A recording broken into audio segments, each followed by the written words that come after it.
২৫০ বলে অপরাজিত ১৮২ রান, ১৬-৪-এর সঙ্গে ৪ ছক্কা। গলে নিউজিল্যান্ডের বিপক্ষে দুর্দান্ত ইনিংস খেলার পথে দারুণ সব কীর্তি গড়েছেন কামিন্দু মেন্ডিস। টেস্ট ক্রিকেটে বইয়ের পাতাও কোথাও বসেছেন স্যার ডন ব্র্যাডম্যানের পাশে, কোথাও চলে এসেছেন ব্র্যাডম্যানের একেবারে কাছাকাছি। তার এই কীর্তির দিনে শ্রীলঙ্কা ইনিংস ঘোষণা করেছে ৫ উইকেটে ৬০২ রান তুলে। সেঞ্চুরি পেয়েছেন দীনেশ চন্ডিমাল ১১৬ ও কুশল মেন্ডিস ১০৬ রানে অপরাজিত। দ্বিতীয় দিনের শেষের দিকে ব্যাট করতে নেমে ২২ রান তুলতেই ২ উইকেট হারিয়ে বসে নিউজিল্যান্ড। তবে সব ছাপিয়ে দিনটা আসলে কামিন্দুময়।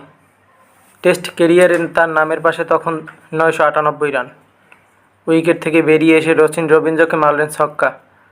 ১০০০ রানের মাইলফলক পেরিয়ে গেলেন মাত্র ১৩ ইনিংসে।